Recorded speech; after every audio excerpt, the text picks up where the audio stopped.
for the pre-service teachers here, all of us are teachers. Whatever we call ourselves, you can call yourselves teachers, principals, teacher educators, we're all teachers. So why do we make this distinction of being a principal or a teacher educator? Those are positions that we hold. Those are not what we do. What we do is teaching. And we tend to forget that. Every teacher is a teacher educator. Every principal is a teacher educator. Every person who teaches at a diet or a college of education is a teacher. You may teach at different levels of the educational system, but fundamentally we're all doing the same thing or things. And we all have the right to call ourselves different names, not necessarily the names that are on the contract that we sign with our school systems. So the function of what we do and what we call ourselves or other people call us are not always the same. And that is a fundamental point we need to remember when we talk about this change in pre-service teacher education. Okay? That's the first point I wanted to make. I'm going to talk about 3 different areas, but primarily I'm going to talk about the roles and responsibilities of school-based teacher educators. All right, let's have a show of hands. How many of you are school-based teacher educators? Yeah? All teachers and principals, put your hands up, please. Both hands up, it's fine. All of you are school-based teacher educators. You just happen to be in a school, not in a diet or a college of education, but you're teacher educators. So let's look at what that means when pre-service teachers come into the school. Okay? That's a focus of my talk and the focus of what I'd like you to think about. I'm going to do a little bit of contextualizing for you to know what I know and don't know about Sikkim so that when you ask your questions, you can set me right. 1, diversity. All of us know that India is a very diverse country and that diversity is highly prized in India in terms of language, caste, in many different ways. We also know that among the regional differences, the Northeast is very different from the plains and the plain states, and the regions that cover the plain states. The second point is there is a perceived imbalance, and I say perceived imbalance, that the rest of India needs to know more, does not need to know as much about the Northeast as the Northeast needs to know more about the other states. So there seems to be a perception of knowledge and understanding required and expected for functioning in a democracy, in a country like India. A couple of words on the culture of Sikkim as I've seen it on my interactions with people here, and what we've heard yesterday.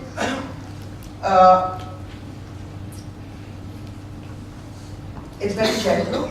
The gentleness and the kindness are apparent, and I think that's been said by more than one person.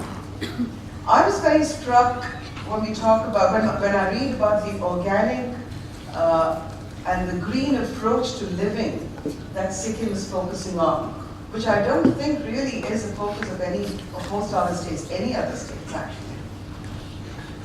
It is also important for us to remember about the 30% budget allocation, which we were told yesterday doesn't necessarily mean that education itself is impacted positively by it, but we know that if you don't have the budget, there are many things that can't happen. Money doesn't make education happen, but lack of money can make education not happen. And there's a difference. So this is a positivist way of approaching a statement. When we talk about curriculum, a lot of Sikkim uses the CBSE textbooks, which are meant for Pan-India. So for teachers to adapt much of that thinking and that perception and the ideas in that to Sikkim, and to bring the individuality of Sikkim into that curriculum requires a lot of effort. There are other states like Tamil Nadu and Maharashtra which have their own textbooks. And they are state-oriented, therefore. It makes it easier, not necessarily easy, but easier for teachers to make it relevant to students. The fourth one that I'd like to talk about, that I have to mention, is that English is a medium of instruction in government schools in Sikkim, and that's true of very few states in India. Most government schools in other states have an English medium section or series of sections, but they're not necessarily English medium instruction. That has an impact on how teachers see themselves, what academic language teachers need to use, and how they need to use that. Conversational English is not the same thing as academic English. Conversational English is even more difficult when you have a second and a third. A first and a second language, and English becomes the second or third language. And academic English then becomes the third or the fourth language that they really need to use. And that has an impact. I'd like you to take 1 minute, 30 seconds. Turn to your neighbor on your left. Turn to your neighbor on your left. Right, if you don't have a neighbor on your left, turn to your neighbor on your right. But I'd like you to mention one more thing that I should have said, that you would have liked me to have said. Okay? You've got 5 seconds to think about it, 5 seconds for each of you to share it with each other.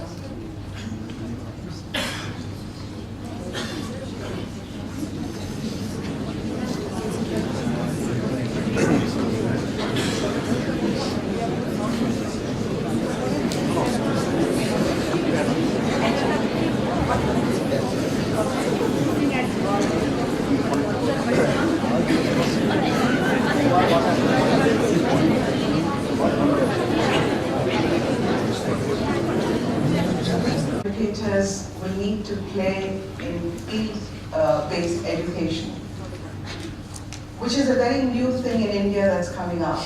The NCTE 2014, the NCTE 2009, the NCFTE 2005. A lot of them have talked about it, but with the 2-year program that's coming now, that takes a lot of significance in the experience that students will have and what students can learn. Usha talked earlier about the participatory learning, and that's what this is based on. This is based on participatory learning between the pre-service teacher and the school-based educators, both cognitive and kinesthetic. It's both contextualized and intellectualized. So you have a context, you have an intellectual component, and the field can help bring those two together. Okay? So let's talk about what the roles are. The first thing, of course, is that of organizing the field experience for the students, for the pre-service teachers in the schools. And what does that imply? Most of you have been doing this because you have pre-service teachers, guide students who come into your school. You organize a space for them. You organize a teacher that they can work with. You organize times when they are there. You organize when they leave. You organize where they get the materials from. So the organization is not new. Being an organizer is not a new role that school-based teacher educators are expected to play. It might be the principal who does that, it might be the teacher facilitator, it might be a head of department. It depends on who is given that responsibility, but somebody does that. Okay? Gives the pre-service teachers a timetable for the class that they are in, tells them where the class is, where the lunchroom is, where they can go for lunch, when they can go where. what the school calendar is, especially for internship, when they're there for 15 weeks, which is what they're going to be with you for. The next thing that you do is not as practical, but what you organize for is for them to be welcome, for you to be hospitable to them. You are welcoming, as school-based educators, prospective colleagues into your school now. Okay? They are not students. We call them pre-service teachers. They're not children. They're adults. If they're going to be teachers in 2 years, you don't want children to be teaching children in 2 years' time. Not in charge of children anyway. Okay? So to that extent, you're inviting peers into your schools and into your classrooms.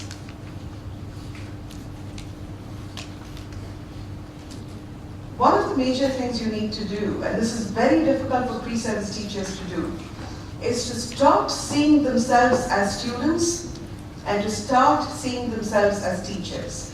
And research has shown that this is the most difficult transition that pre-service teachers make around the world. And it's not confined to India or Sikkim. Anywhere in the world, that change of image, perception, of persona is extremely difficult for a pre-service teacher to make. And that's where you come in.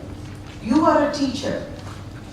A lot of college-based teacher faculty tend to see pre-service teachers as their students.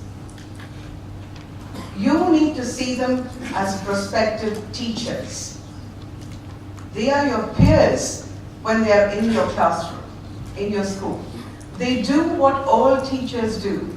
They teach, they're there on time, they look to students, they participate in every activity that you do, in the classroom, outside the classroom.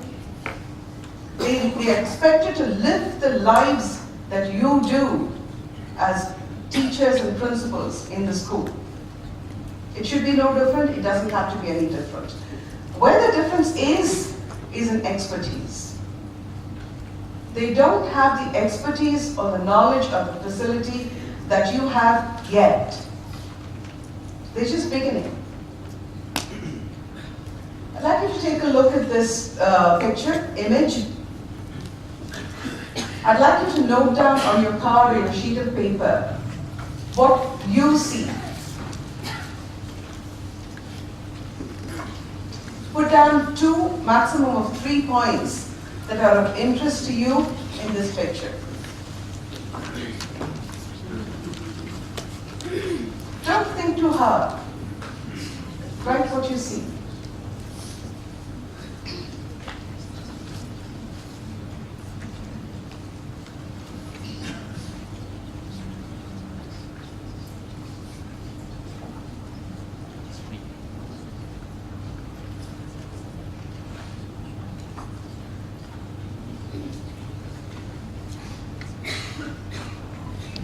If not 2 points down. Okay, I want you to think about what pre-service teachers will see here that you will also see. But I'd like you to think about what pre-service teachers will not see that you see. What do you understand about this classroom? And about this teacher, and about the students in this picture, that pre-service teachers may not. Casual interaction. Can I hear that again, please? Casual interaction. Explain that. You're right, but explain it for others to understand that. The teacher and the taught, I don't think it's that the distance, much gap is not there, and it's quite friendly environment in the class because the student is not standing when she's interacting with the teacher. Okay, there's a lot of physical proximity between the teacher and the student. What effect do you think that has on the student? more comfortable, approachable, the teacher is approachable, can discuss the problems.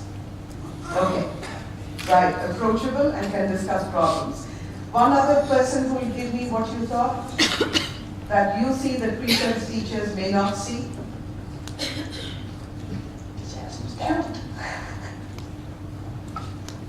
What I observe is the teacher is giving personal attention to the students and she's guiding on whatever topic that has to be assessed. She's a guide for the child. Teachers is what they see, the objects in the picture.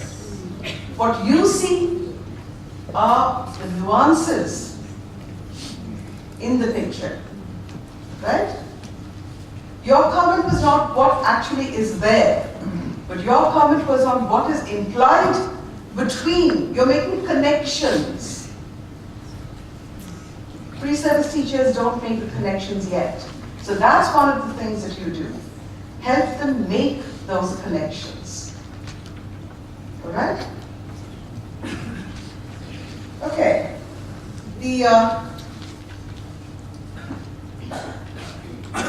With that connections that you make, you see students. They see things. So if you need to help them see students, they need to go beyond the textbook. What is in the textbook that you want me to teach? Pre-service teachers are concerned about, am I teaching what needs to be taught? You need to teach them that they are teaching students a subject. They're not teaching a subject. Right? Something you take for granted. You know who your students are.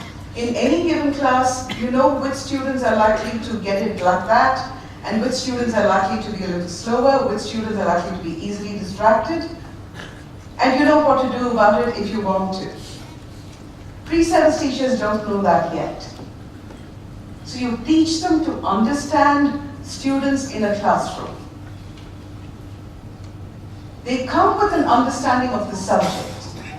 And again, going back to what Usha said earlier, it's the pedagogical content knowledge that is inherent in you, that you have learned and you have worked your way through, that you need to make sure the students understand. Or at least they begin to understand. The third role that you will play is that of evaluators. I know grading is not something that all of us like. And one of the major problems for teachers' lives is marking books, giving grades, and working out report cards. Most teachers don't like that. It takes a lot of time. With pre-service teachers, we need to remember two things. One, when you evaluate pre-service teachers, you are looking at potential, not achievement. You're not looking at, did they teach this lesson perfectly? Did they plan a lesson perfectly? Did they have every resource that they needed or they could get? You're looking at a potential of, can they think about what they need to do? Are they reflective about what they've done? Do they have the potential to be good teachers? Becoming a good teacher takes more than 2 years. For many of us, it takes a lifetime. So in the 15 weeks that they are in your classroom, you need to decide, is this a person I want in my school? Is this a person I want maybe in 5 years teaching my children and my grandchildren? Would I be comfortable with that? Would they become the kind of teacher that I would like to have in my school? So you're looking at potential. To that extent, you're looking at a formative evaluation. An achievement evaluation is invariably summative. Yeah, they're right, they're wrong. They're good, they're bad. It's very judgmental. With a formative, you're not being judgmental about whether they're good or bad. You're saying, well, they can do this, but they need to learn how to do that. They're going to have more difficulty learning something else that they need to do as good teachers. So you need to think in formative terms. I know CC is not a very good phrase to use nowadays, But that is part of what CC was based on, formative, and we never really understood what that was. But if we are to look at pre-service teachers in our schools and in our classrooms, we need to think in formative terms. Okay. Now I'm coming to what is the most important role you will play. Mentoring. We throw the word mentor around, it means many things to many people, to many professionals in many conditions and circumstances. I'm going to deconstruct what being a mentor is in certain ways. Feel free to add to that. When we look at what we mean by mentors, mentoring is different from teaching. In teaching, you have a particular purpose, you have a particular learning objective, you have a particular process that you would like to follow. You'd like the students or the people who are learning from you to follow that process. And there is an end in sight. There is a product that comes out of it. And there's an evaluation where there's a feedback loop or an assessment loop, right? With mentoring, you recognize that you're not looking at the whole process. You don't decide what people need to do. And what people, I'm sorry, could you switch my phone off, please? My apologies, I forgot. It's on the side carpet. So mentoring really is a process of helping pre-service teachers understand who they are and what they want to do. Okay? And there are many responsibilities that you have in that. That's a very simplistic, overarching view of mentoring. And I'm going to break down some of those responsibilities that you have as a mentor. The first thing is that as a mentor, you need to share. You share space, you share information, you share yourself. You share space in that you allow the pre-service teachers to be in your classroom. You share space in that you allow the teacher to teach. You share your students with the pre-service teacher. You share your knowledge. How do you teach? How do you classroom management? Everybody talks about that all the time. So it's apart from how you plan for teaching. So you talk about planning for teaching and how you have rules and procedures that help manage a classroom as part of that planning and how that planning addresses it. Okay? You share everything that you as a teacher experience in the school. They go with you, you facilitate them into the study groups or the departmental meetings that you have. Modeling and demonstration. That is held to be a large part of mentoring. So you teach, you show people what good teaching is. But a lot of times, every teacher is not the best teacher for every strategy. Some teachers give very good lectures, others do really good group work or discussions. Others manage the class very well. It's almost seamless how they seem to do it. So as a mentor, what you do is find the best experiences and identify the best teachers in the school that your pre-service teacher can interact with. Observing another class, talking to another teacher. So that's a large part of what you do. Team teaching. Working with you, not just watching you work, but planning with you. For you to share the implementation of that plan, where they have 10 minutes that they do. It could be something that they do in a small group, and you have someone who's got great difficulty with a particular topic, and you say, well, you take 10 minutes off and teach that child, that student the topic, whatever it may be. So you share your teaching, and that is differentiation. That's one way of building differentiation for the students with your pre-service teacher.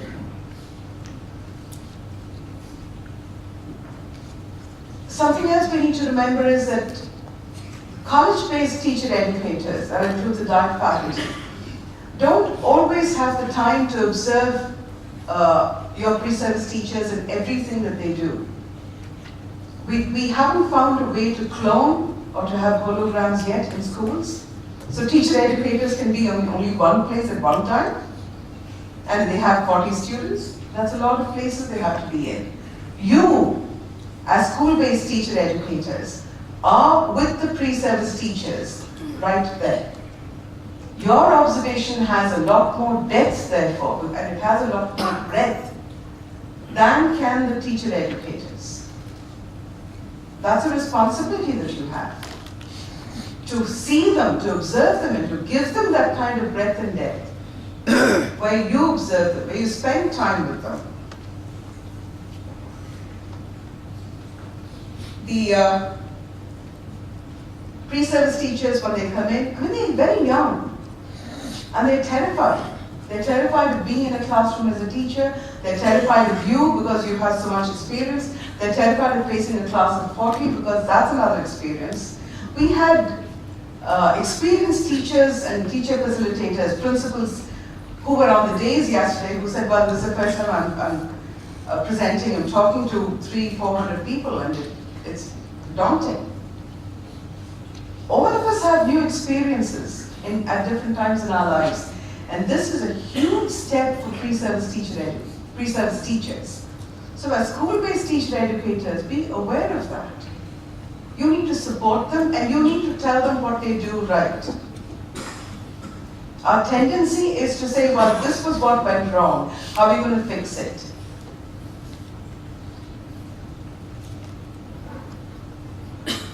There are some schools in which you've begun peer learning, right? And peer observations. One of the major issues we have is telling other teachers what we don't understand, what we think is wrong, what isn't working, the negative comments. To give a negative comment is difficult. To receive a negative comment is even more difficult. Right? That is a process that all of us have to go through. For pre-service teachers, it is even more so because they see you as evaluators. They're going to apply for jobs in your schools. You will be giving a recommendation to the principal. Yeah, I really like that, she worked very hard, or maybe not. Their jobs hang on what your perception of them is many times. Right? So be kind to them. Be constructive, but be kind. But you also need to teach them how to receive criticism without being thrown by it. And that's very difficult to do. To both give and receive critical feedback requires a lot of effort and practice. I'd like you to take 1 minute. I'd like you to write down one thing that you've heard today now, when I talked about this section, when I talked in this section. I'd like you to write one thing that you agree with. I'd like you to flip the card and write one question that you have.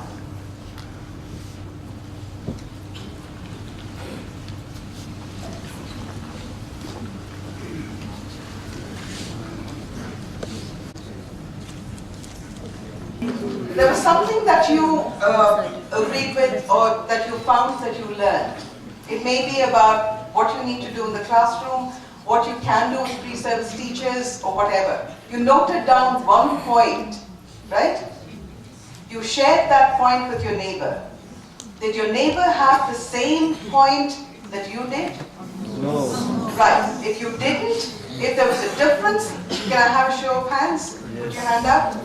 When pre-service teachers come into our classrooms, as teacher educators, We have a different learning from them. They learn different things from our classrooms. We learn different things when we listen to what they have to tell us. Okay? I'm not going to the questions yet. Hold on to those questions. We'll come back to that. Okay? This is the last part of my talk, and I'll try and keep it to about 5 to 7 minutes so that we have a lot more time for Q&A. I'm going to talk about what is it as school-based teacher educators you need to be aware of and know, knowledge and skills and attitudes you need to have to be successful mentors to the pre-service teachers. As teachers, we don't necessarily have all of these skills.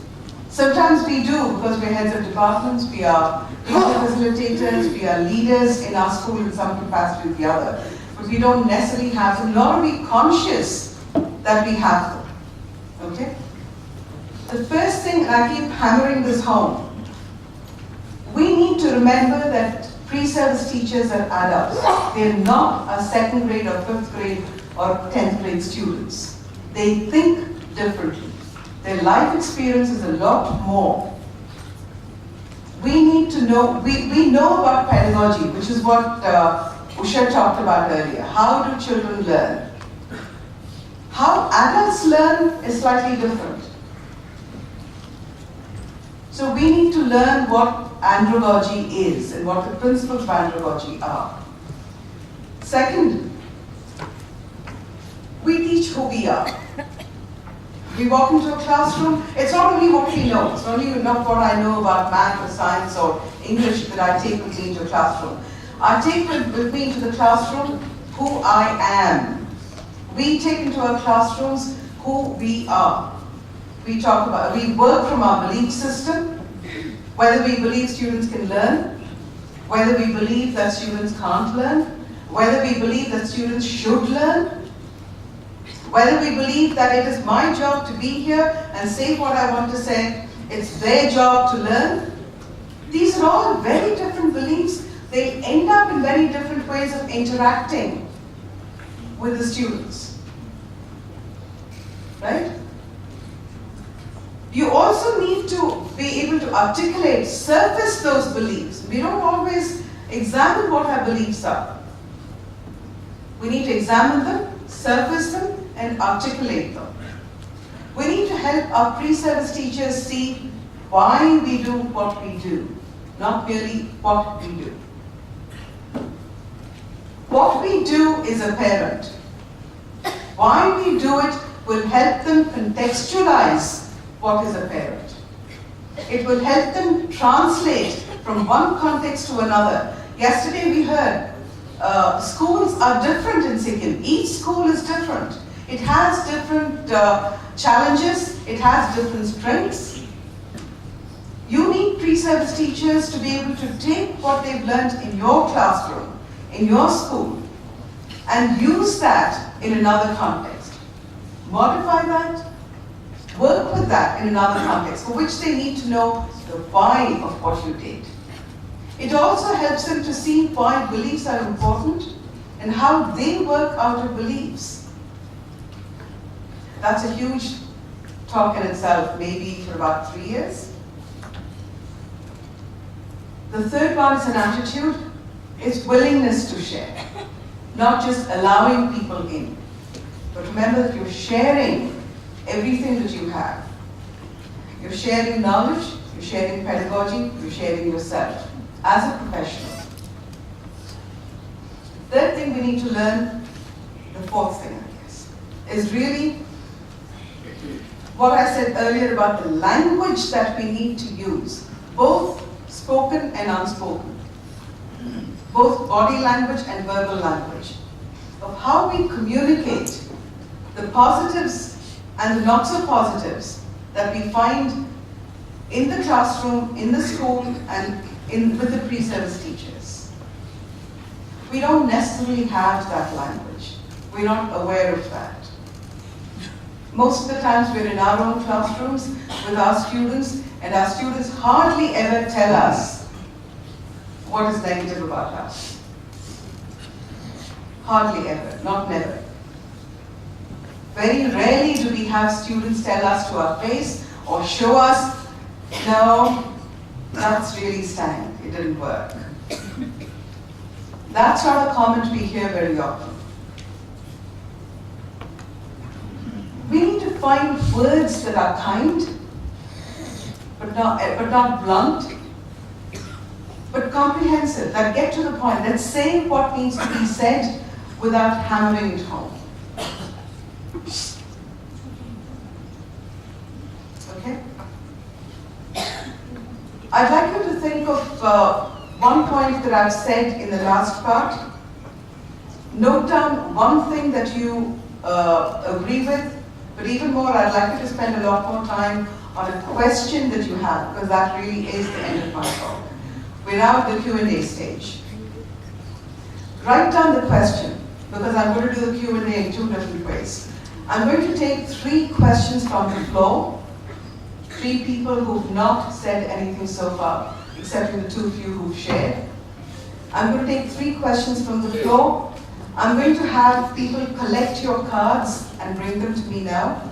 I'm going to select another 3 questions from the cards and respond to those questions.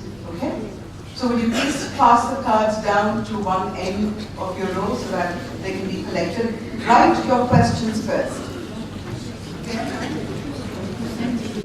A large part of what I've said, so please pass the cards down. We'll take the Q&A at the end of the panel discussion. We're collapsing the 2 together. Okay? But please write your questions and pass them down. We need them up here. Thank you.